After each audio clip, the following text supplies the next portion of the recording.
بیش از 50 روز پیش بود که به ایران حمله نظامی شد. چند روز پیش یه تصویر رو توی فضای مجازی دیدم با این مفهوم اعتراضی نسبت به حکومت سرکار توی ایران که میگه ما آدم‌های معمولی بودیم، ورزش میکردیم، قهوه میخوردیم، عکس‌های ما رو استوری میکردیم، شما ما رو سیاسی کردین. خب خیلی جالبه، خود همین مطلب نشون میده که چرا مشکلات ما همیشه به جای اینکه کمتر بشن تموم بشن هی بیشتر میشدن و همیشه یک فاصله بزرگی بین مردم و حکومت وجود داشته. من به هیچ وجه جانبدارانه صحبت نمی کنم. در حقیقت اتفاقا معمولی بودن اشتباهه. کسی که معمولیه فقط میدونه که به چی باید اعتراض کرد ولی نمیدونه چجوری. شما اگر به گرون شدن قیمت پرتقال هم معترض باشی، از همین امروز یه راهی پیدا میکنی که پرتقال با قیمت جدید رو دیگه نخری. یعنی که آدم معترض اعتراض رو با سلولهای بدن خودش اصلا اول شروع میکنه و هیچ اهمیتی نمیده که همسایش خودش رو با قیمت جدید وفق داده. اعتراض خودش رو میکنه، محکم وای میسه. این تعصب داشتن به اعتراضی که داری از کجا میاد؟ از آگاهی که نسبت به سیاست و شرایطی داری. وگرنه کسی که آگاه نیست یا کسی که خودشو به خریت میزنه هی یه راهی پیدا میکنه که خودشو وفق بده. خیلی از مردم ما از همون روزایی که دیگه جنگ ایران عراق تموم شد تنها دانش سیاسیشون این بوده که رئیس جمهور هر 4 سال یک بار عوض میشود اما رهبر عوض شدنی نیست. یعنی دیگه حساب کن تا این حد. نقد و بررسی این 50 سال گذشته مربوط به این ویدیو نیست. مهم اینه که باید میفهمیدیم معمولی بودن اشتباهه.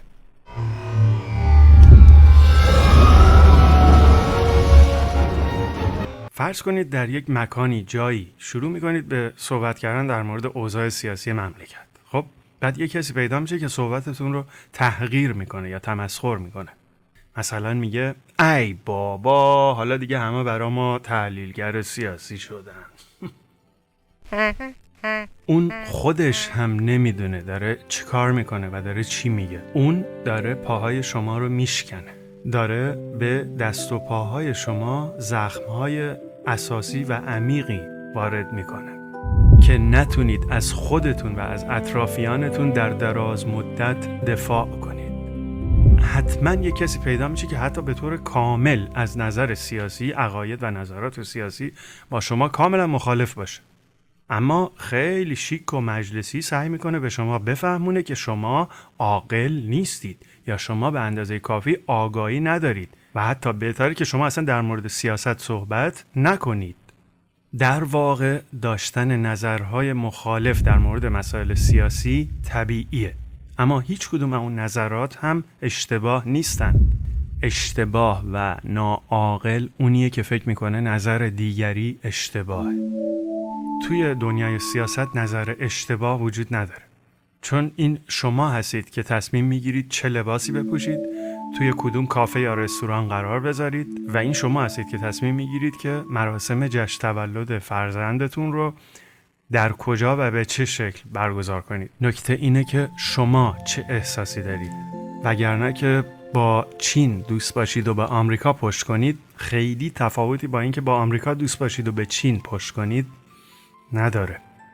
فقط یه فرق کوچولو که میتونه وجود داشته باشه که توی قوانین کوچه خیابون هم خیلی رایجه اینه که اونی که پولدارتره راحت‌تر میتونه شما رو قانع کنه، شما رو راضی کنه، ولی نمیتونه چیزی رو به شما دیکته کنه اگر شما برای خودتون احترام قائل باشید، اگر شما به اطرافیانتون، به فرزندانتون احترام گذاشته باشید. کسی نمیتونه چیزی رو به شما دیکته کنه. همه باید سیاست بلد باشن، همه باید سیاست رو پیگیری کنن و همه باید بتونن نظر بدن، چون بالاخره همه این نظرات باید در روز انتخابات نوشته بشه و به صندوق انداخته بشه. اما این صاحب نظر بودن به معنای اعتقاد و اطمینان از اون نظر برای همیشه نیست. هر کسی باید همیشه آماده باشه که به محض تغییر وضعیت موجود درست فکر کنه و نظر جدیدی داشته باشه. بازم اینجا ممکنه کسایی مزاحم شما بشن و به شما بگن حزب باد. این هم یه جور کنایه برای فریب دادن شما به روش کوچه خیابونیه. واقعیت اینه که سیاست یعنی تغییر وضعیت دادن، تغییر نظر دادن با توجه به شرایط موجود. آدم سیاسی یعنی هر وضعیتی که پیش بیاد یه نظر جدید و در خور اون وضعیت خواهد یه جهتگیری برای خودش انتخاب میکنه. به واقع همینه. آدم سیاسی میدونه که هیچ چیز همیشگی نیست، همه چیز عوض میشه. هیچ چیزی رو نمیشه همون جوری که روز اول بوده نگهش داشت. به همین خاطره که آدم‌های ساده یا آدم‌های احساساتی معمولاً یک کلمه یا یک جمله رو روی بدنشون خالکوبی میکنن. آدم‌های واقع‌گرا یا آدم‌هایی که فهم سیاسی دارن میدونن که خالکوبی کردن یک رفتار افراطی هستش که ریشه در سادگی آدم داره. آدم ساده نمیدونه یا نمیخواد بدونه که زندگی طوری تغییر میکنه بالاخره که یک روزی اون عشقی که نسبت به لیلی داشته رو تبدیل به نفرت میکنه. اما بازم پا میشه میره پیش تتوکار، میگه اسم لیلی رو روی بدن من خالکوبی کن مثلا. حالا که متوجه شدیم که دنیای سیاست میتونه 2 تا جهتگیری کلی چپ و راست داشته باشه و لازمه که هر انسانی از نظر سیاسی تا یک حدی آگاهی داشته باشه، این خیلی مهمه که بدونیم از چه درگاهی، از چه رسانه‌ای باید این آگاهی رو کسب کنیم.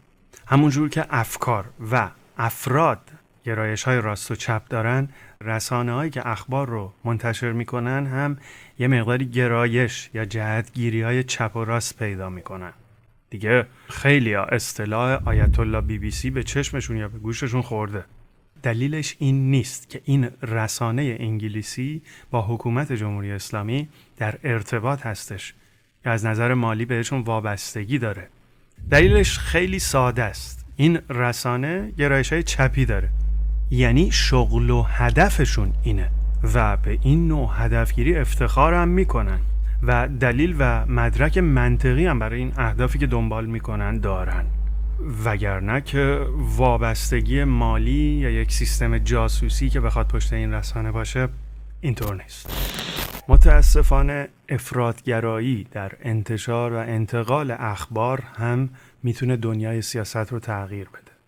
مثلا به انتشار این خبر توسط 2 خبرگزاری محبوب بین ایرانی‌ها دقت کنید و ببینید که BBC چقدر زیبا آگاهی مردم رو اونطور که خودش دلش میخواد جهت‌دهی میکنه. پس این خیلی مهمه که وقتی که یک خبر رو میخونید یا میشنوید دقت کنید و ببینید که اون خبر رو کی داره میگه، کدوم رسانه داره اون خبر رو منتقل میکنه. در واقع نقش رسانه‌های خبری مشابه نقش دستیار پزشک جراح در اتاق عمل هستش.